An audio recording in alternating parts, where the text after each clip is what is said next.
Dorival Júnior está completamente fora da realidade. Depois de perder para o Bahia dentro de casa, Vila Belmiro de virada, nessa quarta-feira, o treinador disse que o Timão precisa de 6 reforços.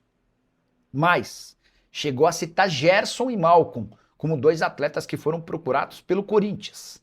Essas declarações não poderiam ter saído em pior hora. Afinal de contas, nessa mesma semana em que o Dorival faz essa declaração, o Timão acabou não conseguindo confirmar a contratação do Alisson, que chegou a estar no centro de treinamento alvinegro, porque não tinha R$ 1 milhão para fazer o depósito ao São Paulo. É óbvio que o Corinthians conseguiria esse dinheiro, mas a avaliação é de que R$ 1 milhão pelo empréstimo de um jogador que outro dia esteve na lista de pré-convocados para a seleção brasileira não valia.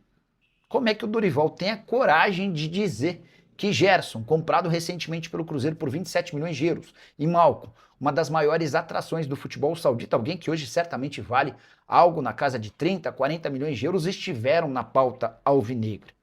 A impressão que eu tenho é de que o Dorival está completamente desconectado com a realidade financeira do Corinthians e tenta usar esse subterfúgio de buscar reforços desde que foi contratado para minimizar os efeitos das suas derrotas. Não fosse pelo título da Copa do Brasil do ano passado e o Dorival já teria caído. E esse início de temporada ruim, tanto no Brasileiro quanto no Campeonato Paulista, também não garante uma vida muito longa ao Dorival. No próximo domingo tem decisão da Supercopa do Brasil. Um título volta a aliviar a barra.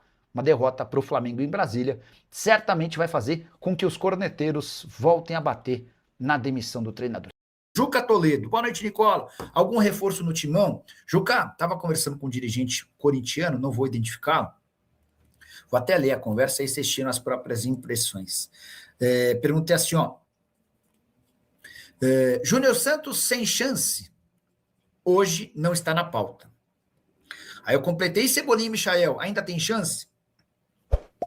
Também não estão em negociação no momento, tá? Então o próprio Corinthians já dá esses 3 nomes como meio que descartados. Vale a lembrança de que o Michael tem tratativas avançadas para se tornar reforço de um time da 2ª divisão da Arábia Saudita, tá? Aí eu falei, mas vocês têm algum jogador perto? Tem reforço para ser anunciado? Seguimos monitorando o mercado. O mais maluco no Corinthians é a dificuldade do Dorival em entender a condição financeira do Corinthians. Bora explicar esse tema. O Dorival ontem, depois de perder para o Bahia, o Dorival veio dizer que o Corinthians tem que contratar 6 reforços. E ele chega a citar que o Corinthians tentou Gerson e Malcom. O Gerson foi contratado pelo Cruzeiro por 27 milhões de euros e o Malcom hoje deve valer 30, 35, 40 milhões de euros no Al Hilal. Você acredita na possibilidade de o Dorival cair do Timão caso não vença a Supercopa do Brasil contra o Flamengo? Natan, não acho que é por agora. O título da Copa do Brasil deu sobrevida ao Dorival. O que parece é que o Dorival não vai muito longe. E eu digo isso porque ele nunca teve muita aceitação do torcedor. Os resultados nunca jogaram muito a favor.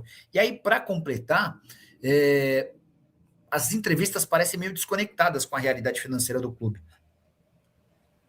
Eu não acho que perder para o Flamengo vai determinar sua queda, mas é mais um ingrediente para pavimentar no futuro não tão distante a saída do Dorival Júnior. Não acho que ele termine a temporada no Corinthians não, tá? Hora de falar sobre o Corinthians. Dantas, Lucas Veríssimo e Alisson. Quais as situações dos 3 jogadores especulados como possíveis alvos do Timão? Quero começar falando sobre Dantas, zagueiro do Novo Horizontino e um dos mais elogiados do Campeonato Paulista.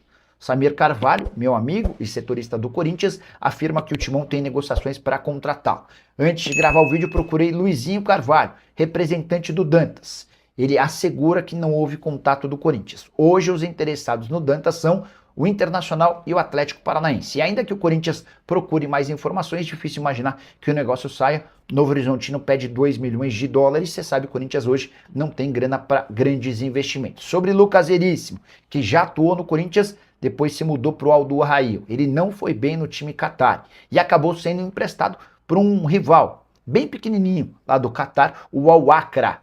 Por lá é titular absoluto, mas não está muito feliz. Quando ele se muda para o Qatar, ele vai para um gigante. essa mudança para o Al-Akra por empréstimo representa uma regressão na carreira dele. Dá para dizer que se o Corinthians investir, a chance de negócio é real. O problema é pagar o salário do Veríssimo superior a R$1 milhão por mês. Ele tem contrato com o Alduail até junho de 2027. Para completar, falar sobre Alisson, existe uma chance real de um acordo entre Corinthians e São Paulo ruir. Os presidentes dos dois clubes chegaram a dar o negócio como fechado. Só que o Corinthians não conseguiu R$1 milhão à vista para a liberação imediata do Alisson. O Alisson chegou na segunda-feira a visitar o centro de treinamento do Corinthians. E sem esse pagamento à vista, o São Paulo assegura que não fará acordo. O Corinthians está tentando convencer o São Paulo a fazer um valor menor ou um parcelamento dessa grana. E diante desse impasse, não dá para cravar o futuro do Alisson. O ideal para o São Paulo seria que aparecesse um outro interessado e levasse o jogador. Mas o Alisson está decidido a jogar no Corinthians. Ele quer reencontrar com o Dorival Júnior, que foi o técnico com quem ele mais rendeu, chegando a estar como um cotado numa pré-lista de convocados da seleção brasileira. Só para registrar, repercussão muito ruim entre torcedores do Corinthians pela contratação do Alisson também fez com que o Timão freasse um pouco essa possibilidade. Quero te falar agora sobre a dívida astronômica, a maior da história do Corinthians. O Timão divulgou seu balancete de novembro do ano passado e, na oportunidade, a dívida corintiana havia alcançado 2 bilhões e 800 milhões de reais. Para ser mais específico, 2 bilhões 812 milhões de reais.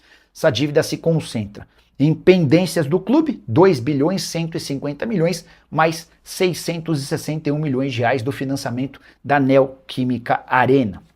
Importante registrar que ainda há os meses de dezembro e janeiro, que certamente farão com que essa dívida aumente. O último balancete apontava uma dívida de 2 bilhões e 700 milhões de reais. O ano de 2025, do ponto de vista financeiro, para o Corinthians foi tenebroso. Nos 11 primeiros meses do ano, o déficit era de 248 milhões de reais, ou seja, entre receitas e despesas, o Timão ficou no vermelho em quase 250 milhões de reais. A expectativa é de que, com um corte na folha salarial e equacionando uma série de outros problemas, além de gerar mais receita, o Corinthians possa começar a sair desse buraco impressionante. Valeu, fiel! Tamo junto demais. Aqui é o Radar Corintiano. Sempre na cola das notícias do Timão, do jeito que o corintiano gosta. Se você curtiu o vídeo, já fortalece aí com o like, porque isso ajuda demais o canal a crescer. Aproveita e compartilha com aquele parceiro que vive falando de Corinthians o dia inteiro. Se inscreve aí também, porque aqui todo dia tem resenha, tem notícia quente e tem aquele papo reto sobre o nosso Coringão. Se cuida aí! E vamos que vamos, porque o Corinthians não para nunca. E o Radar Corintiano também não!